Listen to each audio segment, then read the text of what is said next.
And we are back with another anime time. I know it's been a while, but let's go.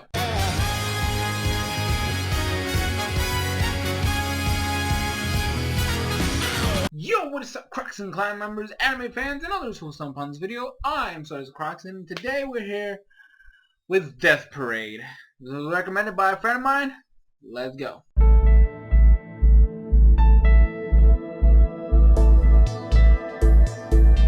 So the basic premise of Death Parade is death. Obviously, it's in the title, right? That has something to do with death. But essentially is when people die, they go to, it's kind of like the in-between world, right? If we want to call it that. So they die, they have no recollection of anything that pertains to their death. And they get there, and they go to like a bar. They always start off in an elevator. They enter and then they get to a bar where we meet our main character, Decim. I don't know why it's pronounced like that because it's D-E-C-I-M. So I don't understand why it's pronounced like that. Regardless, it doesn't matter. The point is, so they get there and then they're kind of eased into this world, right? And they have to play a game where they have to stake their lives. They have to put their lives on the line. But obviously, we, the viewers, know they're dead, right? So, but they don't. They don't know they're dead. They think they're still alive, and they're just randomly here. And they don't know how they got here, which is the whole point. Now, the reason for this whole debacle is Decim, and there's quite a few other characters that have this in there. They're arbiters, and what they are the judges of of people, essentially. And in this anime, there is, technically speaking, no heaven or hell. It's either reincarnation or the void. You do not want to go to the void, people. That is like the worst thing ever, right? Because literally your soul is just trapped in like this emptiness. So I guess technically speaking, it's either reincarnation or hell. They just don't, I guess I don't like the term. They even say heaven and hell, right? They say that. But it's not really heaven and hell. It's just reincarnation or hell. Because, like, I don't care what anybody says. The void is literally hell. In all purposes, right? That's how it should work. And so you have to play a game. And it's going to be a random game. There's bowling. There's billiards. There's freaking video games. There's a card game. There's darts. There's literally a variety of. I'm pretty sure it's just picture it like a casino, right? But they also had an arcade game episode, so there's little things like that. And essentially, throughout this game, right, the stress gets they get stressed because at a certain point they force stress onto people to try to bring out the darkness in them, if you want to call it that. And then the arbiter judges on whether the person should get reincarnation or get sent to the void. And that's the basic premise, right? And then we're introduced to another character whose name I will not say because that is a huge spoiler. Because we don't actually even hear her name until like the end of the series, so we'll leave it right there. But she comes in, and we find out like literally, I think the second episode, she's human. So she's technically not supposed to be there though. She doesn't know she's human, but she was supposed to be judged and she just wasn't because of some issues that they had. And so that's basically how it worked. And just like literally all we get is like seeing different people and how differently they react to their deaths. And then like we also get to learn a little bit about them because arbiters, they get all the memories, right? They get all the memories, but they can't get the personality. That's what the whole point of the games are. So they can judge them not only on their memories, but how they act in these situations. And then they promptly judge them. But arbiters have this weird logic that's thrown around throughout like the later half of the series. Because arbiters have three, like, well, technically speaking, they have four, but the fourth one is like literally at the end of the series when they say it. But it's like, arbiters cannot stop judgment, for that is the reason they exist. Arbiters cannot have emotions. Arbiters can't experience death because that would bring them too close to humans. And third, they cannot have emotions, for they are essentially, puppets. Those are the three rules of arbiters. So technically speaking, when we have a human character, like, this chick, you're gonna see her in the character. I'm gonna talk about her, but when you get a character who's essentially a human being with human emotions to clash with somebody who's not supposed to have emotions and whose basic mindset is to judge people, right? And who cannot die, so they can't technically experience life and the fear of death. It gets pretty crazy near the second part of the series because it's like literally just clashes between the two characters for this mindset. Because she is a person, she has emotions, she has had experiences, she had a life, and she died. Granted, she doesn't remember dying, and she doesn't remember she's human until like later on. We know she's human, but she doesn't. So that's like the whole point. It's like she's a human who doesn't know she's a human, who doesn't have any memories, but has human emotions. So she has, human feelings and like reacts to the situations in different ways than Dekim and the other characters do. So it's pretty crazy, and I personally love that. I love there was an episode where I kind of got pissed at her for that exact same reason, but I got it. Like, I actually understood it as the episode went on, and later in, future episodes. That's the point. There's supposed to be a clash, which is what the whole point of that last, 3-4 episodes was. It's literally the clash of what is human and what is not, and whether we have the right to judge or not. So that's it's pretty cool. It's a really cool message, and I really loved it. The only issue I have with this series that I can straight up say right now is the opening just shows a bunch of characters, and there's a lot of characters in this show, but they're not even relevant enough. They're they show up once or twice. Some of them barely do anything. For example, there's one character, I'm only gonna talk about Dekim and the girl. I'm not gonna talk about the other ones, but there's one character who they show prominently in the opening, and he seems like a cool guy, and I would have loved to know more about him. He's the person that controls the elevators.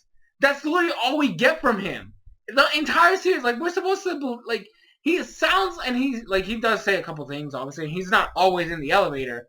But the point is, he's the person that's supposed to, control where people go at the end of the day. Obviously, the arbiters judge where they go, but he sees this stuff all the time. And he actually has access to the void. So it's I wanted to, maybe, learn more about this character. And, there's a lot of other characters that are just not, they're not fleshed out enough. And that's honestly my biggest problem with this show. Is they put so much emphasis on the fact that this is supposed to be this big thing. And they even show us another arbiter, and they say there's a lot of them. There's even, a room that's for the people who make and, construct the memories that are then sent to the arbiters. And none of that gets fleshed out. And that's literally, it feels bad. This is bad world building. So I'm just going to say that right now. It's a good show for the characters, but it's really bad world. Well, I mean, only the two main characters. It's really bad for the other ones. They get fleshed out really well. All the other ones not. And the world building is really, really poor. So take that as you will.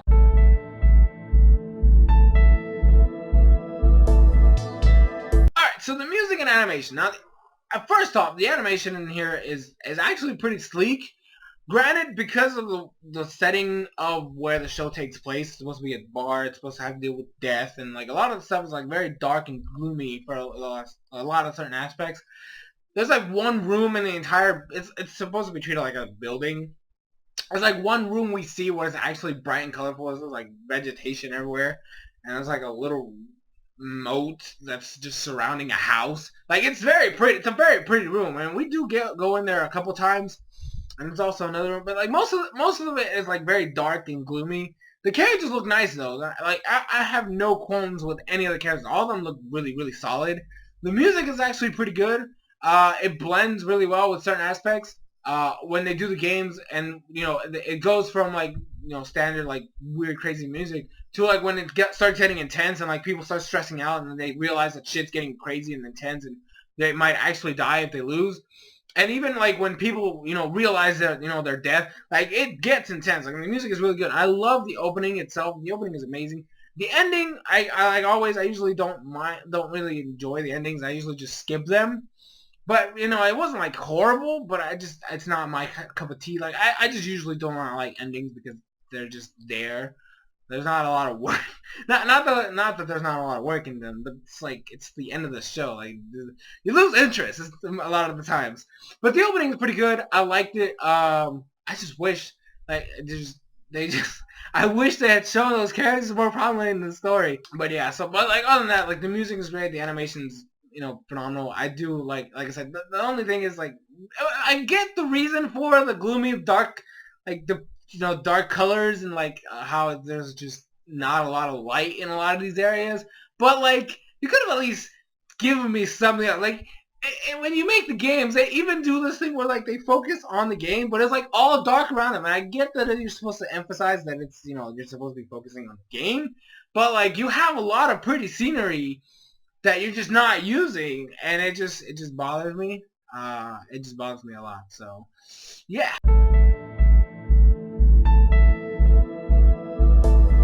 Alright, like I said, I'm only going to talk about the two main characters, Deki and the girl. I'm not going to say her name here. I'm going to say her name in the spoiler section, which is the final, or like the final episode section.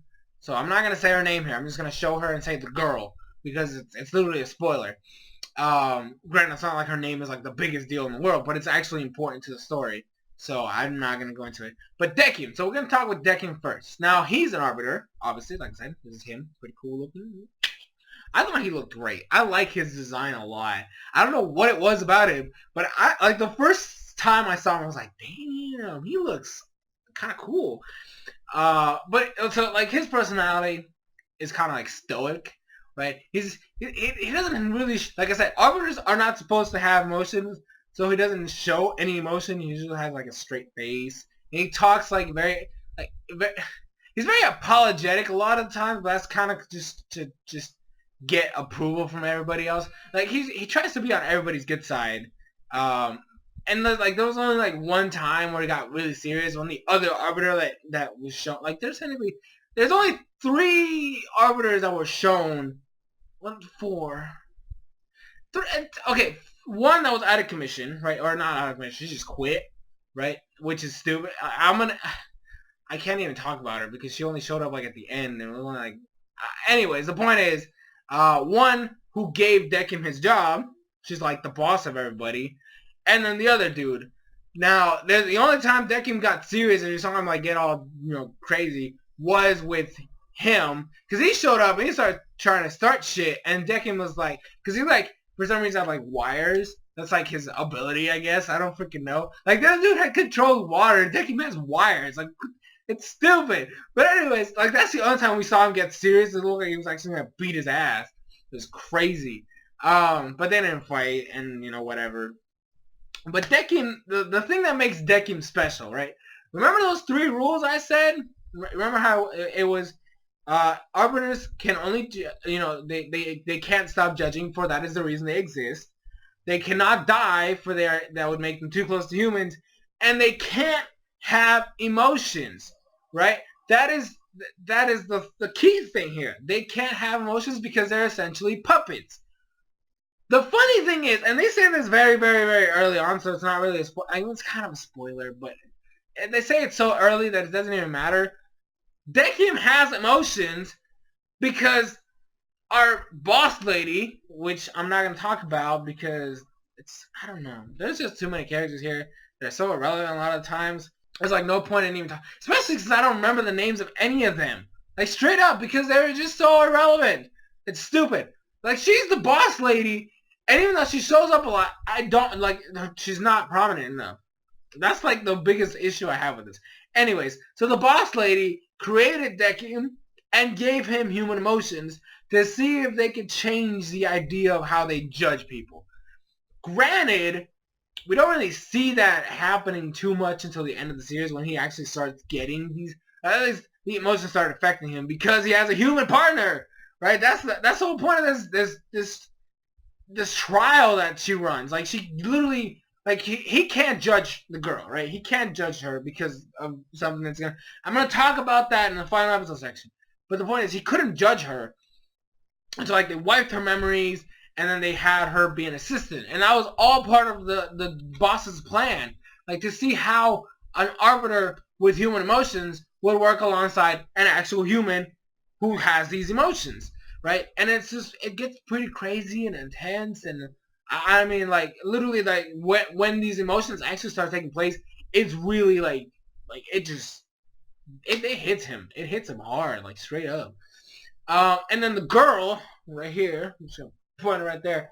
She is kind of weird in the beginning because obviously she doesn't remember anything. She doesn't know what she is. She doesn't know her name. She can't remember anything. She just thinks that she's here as an assistant, and she thinks she's a part of the arbiter thing. But she does have human emotions, so a lot of the stuff that happens, she's able to see the the aspects of emotion. For example, there was one episode that was like I said in the beginning. That was like literally the first episode where Dekim has to judge a couple essentially who died in a car accident, and she's pregnant, and then there was a whole drama. I'm not gonna go over exactly what happens in the episode, but the point is when Dekim judges them, right? He judges both of them, and it was kind of wrong. It was a wrong judgment.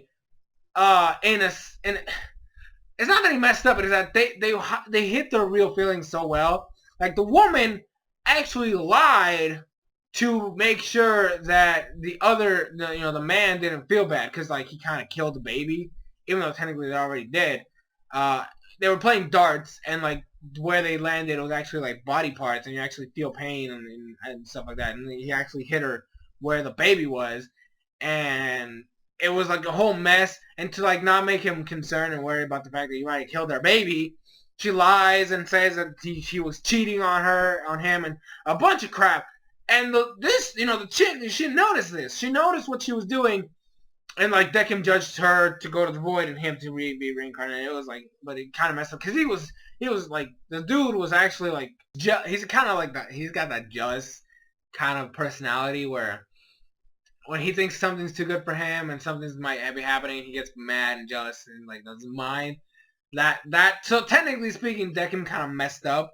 Like the dude should have gone to the void and chick should have gone reincarnated. But hindsight 2020, like literally some of the boss said, this is hindsight 2020.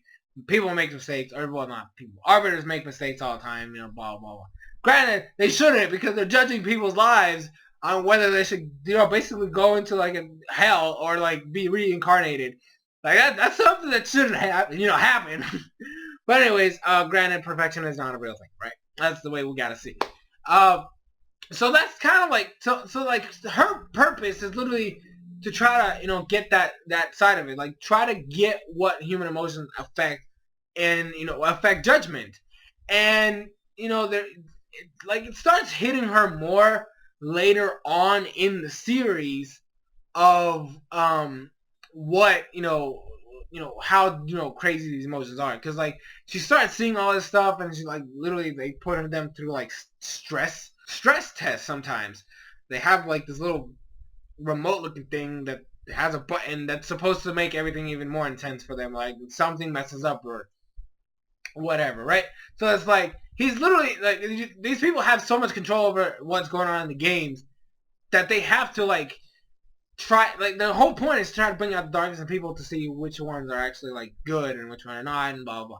But her viewpoint is people are simple. Like they get like when shit gets real, they freak out and they get mad or they get sad or stuff happens. That's how that's literally how humans are. We are such like we humans are like the most complex people, complex species in the world. Yet at the same time, we fall for the stupidest shit. Like we are so simple-minded, it's ridiculous. But at the same time, we have such a complex way of thinking. It's like, but again, primal instincts take over our logic set, our logical sense, right? So that's the whole point of her. Like she's supposed to be the person that tells us this. Even though we are complex creatures and we have a logical mindset, we fall for stupid things. Our emotions get the better of us when the going gets tough. That's just how we are. That's just how humans work, right? And so I like that. And, like I said, even though she pissed me off in one of the episodes, I understood that. I got that afterwards. I was like, wait a minute. There was a reasoning for that. Like, that's the whole point of this stupid show. Granted, it wasn't. Like, I'm not saying this show was stupid. I got it. I got that was her purpose. And as soon as I realized that, I was like, damn, these people got me. This was good. It was really, really good.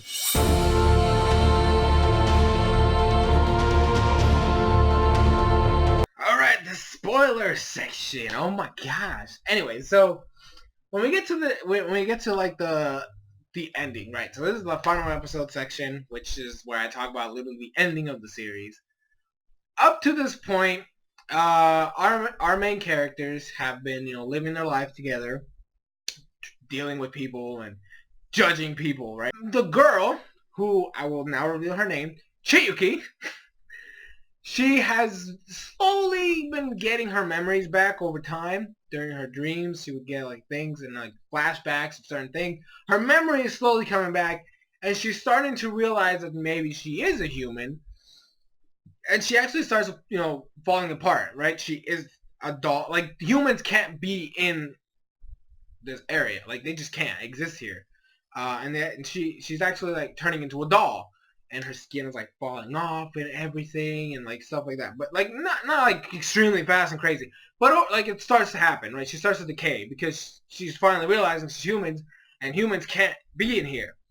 And then, so we get to this episode where this is where, like, the intense drama happens. This is the thing I was talking about. We get a group of guys, right? We got a detective and a young man. And they get there. And the crazy thing is, when Decken gets the information, he's like, crap, they killed somebody. Somebody killed somebody, right? Somebody was murdered. Or one of them murdered, that's the whole point. And like when I saw them, I was like, okay, I definitely know which one murdered who. Like I'm pretty sure which one is the murderer. Granted, we didn't know who they were. Like I didn't know he was a detective or nothing like that. I didn't know. The crazy thing is, technically speaking, they're both murderers. The detective killed the person, killed his wife, and the boy killed one of the people that attacked his sister and the detective. Right, that was the crazy part right here. They technically, they never actually explain how he died, if I remember correctly. I don't remember them talking about how he died. Anyway, so the point is, these two people are murderers, and they're there, and they have to play air hockey. Now, the crazy thing is, they both, like I said, people are supposed to get their memories back throughout the game. And him being a detective doesn't help, right? He starts figuring stuff out, and he starts realizing things, and when the game starts getting stressed, and this time Decken didn't even do anything. Well, I mean, he did. He changed it to where the discs actually represent your body parts now, so if you get scored on, that body part's gonna freaking hurt, right? It's gonna take a hit. But the boy's memories aren't coming back as easily. And like, the detective actually figures out that the boy is the one that killed him. Like, he figured out he's dead. And it was him. Like, he's the one that killed him. And then they go through this whole thing, this whole ordeal. This detective is actually a psychopath now. Like, he actually turned into a psychopath after he murdered the man who killed his wife. Because now, he sees himself as a bringer of justice. Because the justice system sucks, right? That's just the way it is. And so now, he has to make sure there's a victim so he can go after the person who committed the crime and then kill them. So he's pretty much a psychopath. And then, turns out that he actually saw the boy's sister getting attacked and didn't do anything because then he wouldn't be able to kill him, right? That was his reasoning. If he had tried to, intervene, he wouldn't have been able to kill him because he didn't technically do anything. And then so it basically turns into a crazy, the game is won, right? The guy wins, the boy. He wins the game. And when they get to this whole situation, the girl, Chiyuki literally tells Decken doesn't have a right to judge because he's never lived. He's never died. He doesn't have emotions, right? We know he does, but she doesn't, and nobody else does. Even he doesn't know that. But the point is, she tells him, how can he judge anybody if he's never experienced being human, being alive, fearing death, having this overwhelming, and he's his emotions are coming up now. And the stress gets crazy because Decken doesn't even do anything here because he freezes. He freezes when she tells him that. And literally, because now the boy wants revenge on the detective and like the Dekim actually had like had him hanging by the strings or the wires. And like the boy now had all the chips, and since people can't die while they're there because they're already dead, they can still get hurt. And he had all the chips that had like the body parts, and gave him his knife before this whole thing started happening. And then after he froze, he couldn't do anything. And like Chiyuki literally starts talking to the boy, telling him, "No, this is all part of the judgment. You can't do it. You can't do anything. You can't hurt him because then you're gonna blah blah blah blah blah." Right? That was literally what she was trying to intend. But because this man is a psychopath now, right? He's literally crazy, and like he literally starts just hollering at him. He literally starts forcing his hand, and he actually ends up like stabbing all the freaking things, and then like the tank is like blah, like bleeding and shit, like spouting crap, and like blah. It was ridiculous. And then they get both sent to the void. And like this is when great stuff gets intense because she finally realizes she's a human, so she starts breaking down, and Dekim is now crazy, and then she explains. Or he explains that she is human, she is dead, and he was gonna judge her, but then he couldn't because scenarios. And then so they go off, right? And oh my gosh, it was crazy. Like he tries to like get her to play a game with this old lady who comes in. They play old maid, and Chiyuki loses. But like the whole purpose of that was not for her to die or whatever. It was the old lady was gonna be reincarnated because she's a sweet old lady, and she lived a full life, and she didn't have any bad things. She was just fun, and she loved her family. She loved her husband. She didn't have kids, but she was just a happy old lady. So she got sent to reincarnated, and he was like, "Damn, I can't judge you like this. I couldn't do it." And so what he does, oh my gosh, this man's a genius. So he drugs her, and calls up the elevator dude, right? The guy it so pisses me off. I really wanted to know more about him. He seemed like an interesting guy. Or potentially an interesting guy. He's always smiling. It's freaking weird. Anyway, so he asks him to take them to the void. And so he does.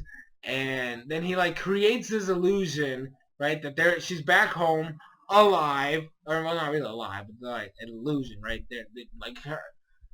They try to get her to do something. He's gonna try to judge her. That's the whole point of this whole stupid thing. And so like they're there, and she starts talking about her past. He really wanted to learn about her, right? That was the whole point. He really wanted to learn about her. He wanted to learn about human emotions and human mindset and all that stuff. And like she did tell him like a little bit of a life story and how she ended up getting to the point where she did, because she actually committed suicide. Because like she had been an ice skater, but then she got hurt, and nobody understood her, and she just got upset and depressed, and blah, blah, blah. She never could skate again, because she just pretty much fucked up her knee.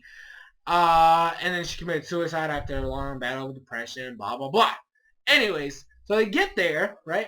And in this illusion, her mom comes in, and she's, over here crying because her daughter's dead, and she wants her back, and all this stuff, and it's very emotional. It's very, very touching. And, like, Chiyuki's over here crying because, like, she feels like it's not her mom's fault. Her mom is blaming herself when it's her fault for not accepting and realizing her mom's feelings. And it really gets really touchy and emotional. And Dekim offers her a way to go back to life. He gives her the remote. Right? He gives her a remote that all she has to do is press a button. And somebody else will die, and she will be brought back to life. And nobody will remember who died, right? Like, she will forget everything about, the place. Right, Queen Dekim, the bar and the tower and everything. She will forget about everything, and it'll be like nothing ever happened, right? And she's like, okay, well, somebody could die, though. Like, somebody in my family died. He's like, well, there's like 7 billion people in the world. The odds are really low for that, right? And then she can't do it. She can't do it. And she starts crying, saying that's not fair, because then somebody else is going to suffer like her mom is right now, and all that stuff. And Dekim literally breaks. He breaks. Because she's over here explaining that it's not fair for her to kill somebody else, to cause somebody else grief and sorrow, just for her to come back to life, right? That's selfish, and like it's really touch. Like I said, human emotions are really, really crazy. Sometimes they can make you go extremes, and sometimes they can really, I like that, like you thinking of others, which is honestly something that's like a big issue nowadays in the real world. Like people are just selfish as fuck. Like, if people actually cared about others, the world would probably be a better place. There's no guarantee, but it would definitely help. And he actually breaks. Like, the scenario, like, the illusion breaks, and, like, he actually cries. He falls to his knees and cries because all he wanted was to know about her and emotions and humans, and it was crazy. It was like a great payoff. It was, and then he was finally able to judge her and sent her to be reincarnated, and it was just the most beautiful thing ever. Alright, judge my judgment time. So do we get this show a reincarnation, or do we send it to the void? Ooh, just kidding, guys. I'm just kidding. Anyways, this is a really good show. I enjoyed it. Obviously there's the big issue of the fact that there's a lot of characters that they show off here that do not get fleshed out at all.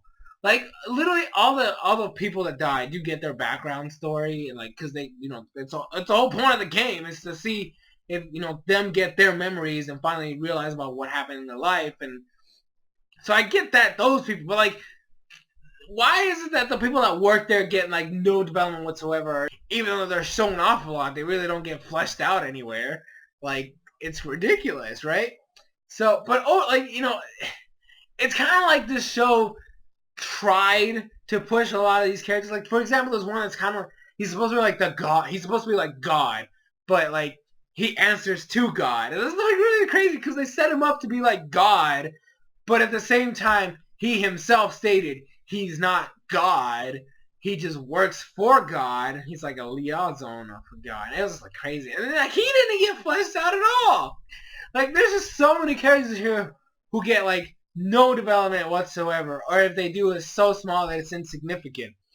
Because like, all their time was spent on Dekim and the girl. You guys don't get the name. You're going to have to watch the spoiler section or just watch the show. But the point is, it was really good for, like, those two characters are really, really well done. And I love the message, especially how they pulled it off at the end. Because honestly, her role was kind of just, it seemed weird in the beginning of the series, but it made more sense at the end. It literally the end is what makes her work. So I honestly think that if you, I would say finish this show, but like, it's a thing where I personally, even though I personally enjoyed it, it's definitely one of the better half of shows that I've watched in my life. But at the same time, it's like, it feels like there's a lot of potential that was missed because, like I said, there's a lot of characters in the show that just were not fleshed out enough. And I get it, you have 12 episode limit, and you gotta have this whole thing that's going on. But like, at the same time, you should have at least tried. Like, for fuck's sakes, you gave me another Arbiter. You gave him an episode, and he himself wasn't even fleshed out enough. Like, they literally dedicated an episode to a whole other Arbiter, and it didn't show me him at all. Like, it just, he was an asshole. Like, am I supposed to just see him as an asshole? Is that the whole point of this character? He's a dick? I would hope not, because fuck, but, whatever. Whatever, right? It's whatever. But the point is, I would say finish it, but because of that aspect and the poor world building that was in the show, I can't really say that because then it just feels like I'm just telling you, hey, just because I liked it, you have to watch it, right? So I gotta say, just check it out. We're gonna watch the first couple episodes and see if at least the two main characters. Literally, you're gonna get you're literally just gonna have the main character. So at least try it. Check it out. Watch the first like 2-3 episodes. And if they catch your eye, then definitely like watch it all the way through. But if you get like, not too sure about them, even though like literally, like I said, for the girl herself, like you really kind of have to wait for the end to actually see her progress. But she's still like she still has her points in the beginning. So I'd say, like, if you can get invested in at least those two characters, then definitely watch it. But if you can't, then don't even bother. So at least just check it out. Maybe give it a watch. At least like the first 2-3 episodes. But yeah, so that's gonna be it for this review. Thank you guys so much for watching. I hope you guys enjoyed. The link will be in the description, where you can go watch this on Funimation.com. It's not sponsored, by the way. It's just the site I used for it, and it's honestly like. I like to watch my shows legal if I have an option. So like I give you guys the option to watch it legally. So Funimation, there you go. Anyways, guys, that's gonna be it. Thank you guys so much for watching. I have been SoresanCrockxen. I'll see you guys in future videos.